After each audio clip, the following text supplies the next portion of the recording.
ಬೆಳೆ ನಷ್ಟದಿಂದ ಅನ್ನದಾತರು ಕಂಗಾಲಾಗಿದ್ದಾರೆ. ಒಂದೆಡೆ ಈರುಳ್ಳಿ ಬೆಳೆ ಸಂಪೂರ್ಣ ಹಾಳಾಗಿತ್ತು. ಇದರ ಮಧ್ಯೆ ಉತ್ತಮ ಇಳುವರಿ ಬಂದ ಬಾಳೆ ಬೆಳೆಗೆ ದಿಢೀರ್ ಬೆಲೆ ಕುಸಿತವಾಗಿದ್ದು ರೈತರಿಗೆ ಆಘಾತ ನೀಡಿದೆ. ಬೆಲೆ ಕುಸಿತದಿಂದ ಚಿತ್ರದುರ್ಗದ ಮದಕರಿಪುರ ಗ್ರಾಮದ ರೈತ ಸಿದ್ದಪ್ಪ ಕಣ್ಣೀರು ಹಾಕಿದ್ದಾರೆ. ಸರಿಸುಮಾರು 2 ಲಕ್ಷ ಖರ್ಚು ಮಾಡಿ ಬೆಳೆದಿದ್ದ ಬಾಳೆಯನ್ನ ಇದೀಗ ಮಾರುಕಟ್ಟೆಯಲ್ಲಿ ಕೆಜಿಗೆ 2 ರೂಪಾಯಿ ದಲ್ಲಾಳಿಗಳು ಕೇಳ್ತಾ ಇದ್ದು ರೈತರು ಕಂಗಾಲಾಗಿದ್ದಾರೆ.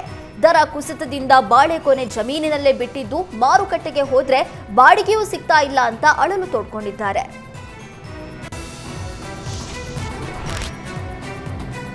ಕೆಎಸ್ಆರ್ಟಿಸಿ ಬಸ್ ಪಲ್ಟಿಯಾಗಿ 15 ಮಂದಿಗೆ ಗಾಯವಾದ ಘಟನೆ ರಾಯಚೂರಿನ ಅಂತ್ಯಸುಗೂರು ಬಳಿ ನಡೆದಿದೆ. ಬಸ್ ನಿರ್ವಾಹಕನ ಸ್ಥಿತಿ ಗಂಭೀರವಾಗಿದ್ದು ಆಸ್ಪತ್ರೆಯಲ್ಲಿ ಚಿಕಿತ್ಸೆ ನೀಡಲಾಗುತ್ತಿದೆ. ಬಸ್ನಲ್ಲಿ ಒಟ್ಟು 40 ಜನ ಪ್ರಯಾಣಿಸ್ತಾ ಇದ್ರು. ಚಾಲಕನ ನಿಯಂತ್ರಣ ತಪ್ಪಿ ಬಸ್ ಪಲ್ಟಿಯಾಗಿದ್ದು ಅತಿ ವೇಗವೇ ಘಟನೆಗೆ ಕಾರಣ ಎನ್ನಲಾಗ್ತಿದೆ. ರಾಯಚೂರಿನ ರಿಮ್ಸ್ ಆಸ್ಪತ್ರೆಯಲ್ಲಿ ಗಾಯಾಳುಗಳಿಗೆ ಚಿಕಿತ್ಸೆ ನೀಡಲಾಗ್ತಿದೆ.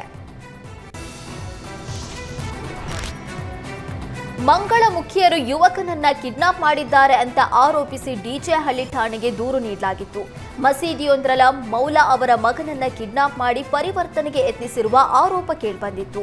ದೂರು ಬಂದ ಹಿನ್ನೆಲೆ ಅಲರ್ಟ್ ಆದ ಪೊಲೀಸರು ತಮಿಳುನಾಡಿನ ಮಧುರೈಯಿಂದ ಯುವಕನನ್ನ ರಕ್ಷಿಸಿ ಕರೆ ತಂದಿದ್ದಾರೆ.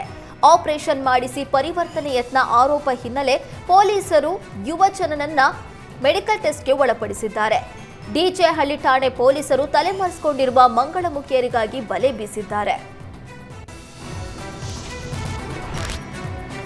ದಿತ್ವಾ ಚಂಡಮಾರುತ ಪರಿಣಾಮ ಮಳೆ ತಗ್ಗಿದ್ರೂ ಚಳಿ ಮಾತ್ರ ಕಡಿಮೆಯಾಗಿಲ್ಲ. ರಾಜಧಾನಿಯಲ್ಲಿ ದಿನೇ ದಿನೇ ಚಳಿ ಹೆಚ್ಚಾಗ್ತಾ ಇದ್ದು ಜನರಲ್ಲಿ ಆರೋಗ್ಯ ಸಮಸ್ಯೆ ಉಲ್ಬಣವಾಗಿದೆ. ಕೆಮ್ಮು, ಕಫ, ಜ್ವರದಿಂದ ಜನರು ಬಳಲ್ತಾ ಇದ್ದು ಮಕ್ಕಳು ಮತ್ತು ವೃದ್ಧರು ಎಚ್ಚರ ವಹಿಸುವಂತೆ ವೈದ್ಯರು ಸಲಹೆ ನೀಡಿದ್ದಾರೆ. ಪೋಷಕರು ಮಕ್ಕಳ ಬಗ್ಗೆ ಹೆಚ್ಚಿನ ನಿಗಾ ವಹಿಸುವಂತೆ ಸೂಚನೆ ನೀಡಿದ್ದಾರೆ.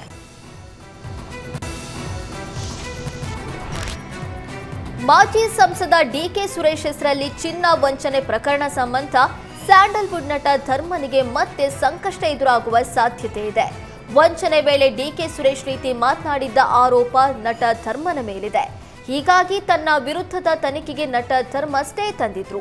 ಆದರೆ ವಾಯ್ಸ್ ಸ್ಯಾಂಪಲ್ಗೆ ಅನುಮತಿ ಕೋರಿ ಸಿಐಡಿ ಅಧಿಕಾರಿಗಳು ಕೋರ್ಟ್ ಮೆಟ್ಟಿಲೇರಿದ್ದಾರೆ. ಕೋರ್ಟ್ ಅನುಮತಿ ನೀಡಿದ್ರೆ ನಟ ಧರ್ಮ ಅವರಿಗೆ ಮತ್ತೆ ಸಂಕಷ್ಟ ಎದುರಾಗುವ ಸಾಧ್ಯತೆ ಇದೆ.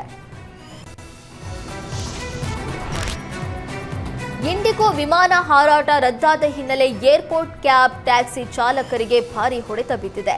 ಕೆಂಪೇಗೌಡ ಏರ್ಪೋರ್ಟ್ನಲ್ಲಿರುವ ಟ್ಯಾಕ್ಸಿ, ಕ್ಯಾಬ್ಗಳ ಆದಾಯ ಕುಸಿತವಾಗಿದ್ದು ಚಾಲಕರಿಗೆ ಭಾರಿ ಆರ್ಥಿಕ ನಷ್ಟವಾಗಿದೆ. ಸದ್ಯ ನಿಲ್ದಾಣ ಸುತ್ತ ಇರುವ 10,000 ಟ್ಯಾಕ್ಸಿಗಳು ಪ್ರಯಾಣಿಕರ ಸಂಖ್ಯೆ ಇಳಿಮುಖ ಹಿನ್ನೆಲೆ ಬಿಕೋ ಅಂತಿದೆ. ಒಂದ್ ಕಡೆ ಟೊಮ್ಯಾಟೋಗೆ ಬಂಪರ್ ಬೆಲೆ ಇದ್ರೆ ಮತ್ತೊಂದ್ ಕಡೆ ಕಳಪೆ ಬಿತ್ತನೆ ಬೀಜ ವಿತರಣೆಯಿಂದ ರೈತರು ಸಂಕಷ್ಟಕ್ಕೆ ಒಳಗಾಗಿದ್ದಾರೆ. ಟೊಮ್ಯಾಟೊ ಬೆಳೆ ಹಾಕಿ 3 ತಿಂಗಳು ಕಳೆದ್ರೂ ಇಳುವರಿ ಬಂದಿಲ್ಲ.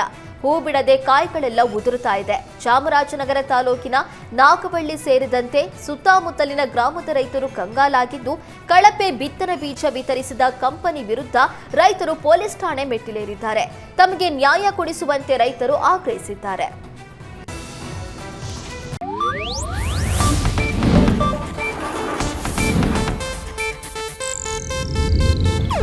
ಇದು ಏಷ್ಯಾನೆಟ್ ನ್ಯೂಸ್ ನೆಟ್ವರ್ಕ್ ಪ್ರಸ್ತುತಿ.